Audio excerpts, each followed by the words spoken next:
We actually used co-hosting and collaboration a few times. I found it to be, at first, I was a little skeptical in Cambridge, but in the process, I took away something that I find to be extremely valuable and I think enhances leadership tremendously, which is to stop and listen to the other people in the conversation.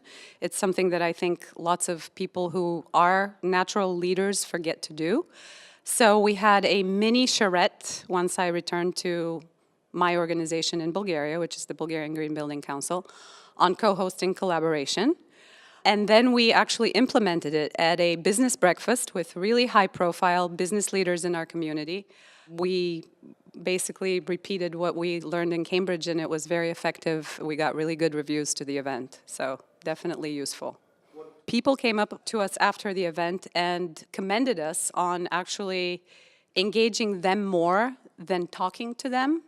So we presented some ideas and then we listened to the feedback. So the event was essentially geared towards hearing what they had to say rather than telling them what we had to say.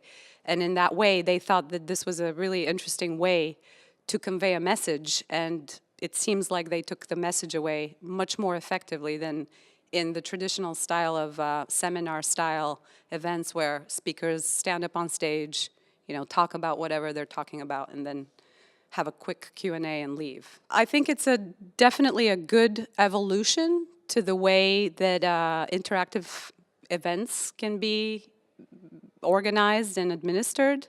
So we plan to use this. I plan to use it. I use this in my daily life at home with my family, where I try to give space to others and actually here co-host my own family. And then I definitely think that we'll continue to use it as an organization.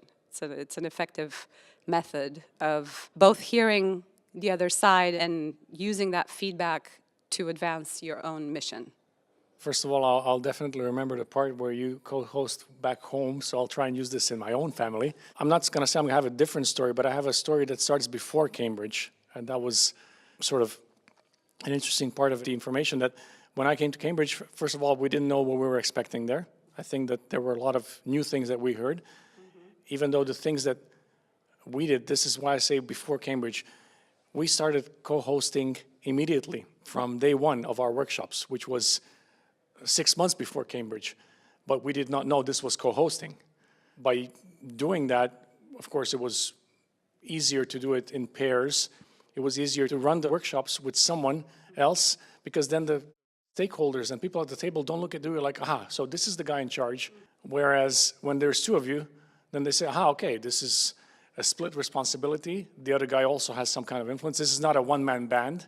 But all this I gathered when I got to Cambridge, because when the guys who were teaching us in Cambridge said, okay, so this is co-hosting, I said, okay, I've done that, that's good. Definitely the things that we learned in Cambridge gave me some new thoughts, gave me ideas how to improve my co-hosting, because sometimes, even though I was only a co-host, I tended to, let's say, take the lead or be the, facilitator. That's the word I was looking for when we talked before, facilitator.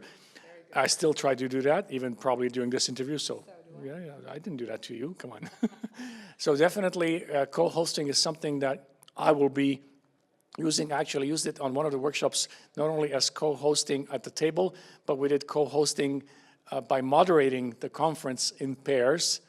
I used a person who's a stakeholder, not only a guy from GBC or Build Upon, and even this co-moderating was helpful because people were not looking at only one place, one tone. They got different ideas. So I definitely think co-hosting is the right thing to do. First of all, people have to accept that it's two of them running it. It's not only me, there's always someone else. So if we could spread the word to the others, and if others could try and implement this on a broader scale, I'm sure this will have better results.